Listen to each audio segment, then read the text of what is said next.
गण गण गणात बोते स्वादगाथा या माझ्या चॅनेलवर तुम्हा सर्वांचे मनापासून खूप खूप खूप स्वागत आहे. चला तर आज आपण बनवणार आहोत रावण पिठलं. झणझणीत असं रावण पिठलं. माझी आजी हे पिठलं नेहमी बनवायची, त्यामुळे माझ्या चांगलं लक्षात आहे. मला हे खूप आवडायचं. चला तर मग त्यासाठी काय काय इन्ग्रेडियंट्स लागतात ते पाहूया. ज्या वाटीने बेसन घेतलं आहे, हे 1 वाटीभर बेसन घेतलंय, त्याच वाटीने बाकीचं पण साहित्य घ्यायचं आहे. 1 वाटी तेल आणि तेवढंच लाल तिखट पण घ्यायचं आहे. हे माझं लवंगी मिरचीचं तिखट आहे, खूप तिखट आहे म्हणून मी हे पाऊण वाटीच घेत आहे.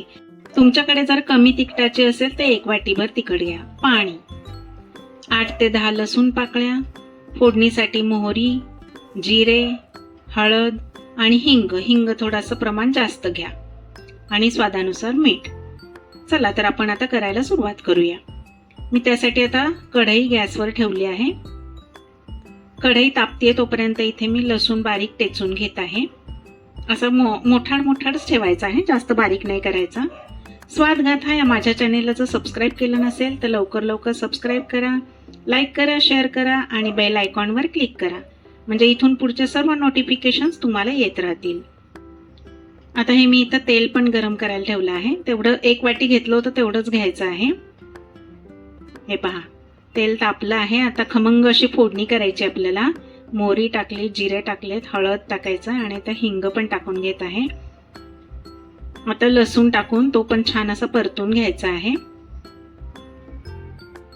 तो पण छान असा बदामी रंगावर परतून घ्यायचा आहे. हे पहा, असा छान परतून झालाय. गॅस मंदच ठेवायचा आहे, अजिबात मोठा करायचा नाही. हा पहा, असा छान बदामी रंगावर झालाय. आता त्याच्यावर ना लाल तिखट टाकून घेऊया आपण. ते जळून नाही जाता कामा, छान असं तळलं गेलं पाहिजे. हे पहा, झालंय ते. आता आपण याच्यामध्ये बेसन टाकून घेऊया. हे पहा, हे पण छान त्यात मिक्स करून घ्यायचं आहे आणि छान असं परतून घ्यायचं आहे. बेसन त्यात छान तळलं गेलं पाहिजे. हे पहा, सगळं टाकून घेतलं आहे मी. झालंय ते. आता त्याची प्रोसेस पण होत आली आहे. आता आपण त्याच्यामध्ये 1 वाटीभर पाणी टाकूया.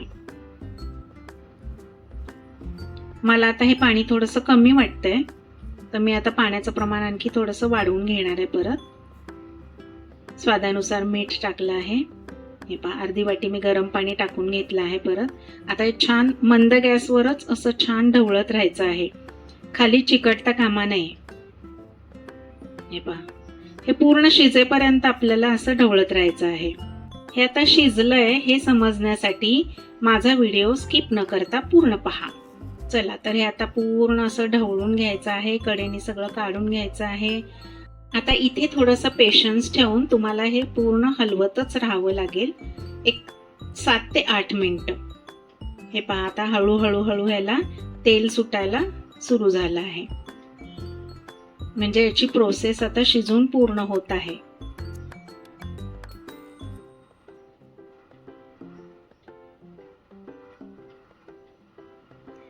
हे पहा, मस्त झालं आहे. पहा कसं तेल सुटायला लागलंय. कलर पण खूप सुंदर आला आहे आणि फोडणी पण एवढी अप्रतिम बसली आहे ना की घमघमाट सुटला आहे. पूर्ण सगळ्या घरभर घमघमाट सुटला आहे. हे पहा, तेल पण कसं छान सुटायला लागलं आहे बघा. तेल पूर्ण सुटून असं निघालं ना बाहेर की मग हे पिठलं पूर्ण शिजलंय असं समजायचं.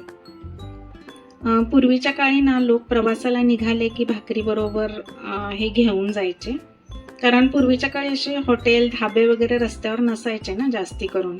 तर प्रवासाला लोक निघाले की मग, आणि हे कसं 4-8 दिवस सहज टिकू शकतं.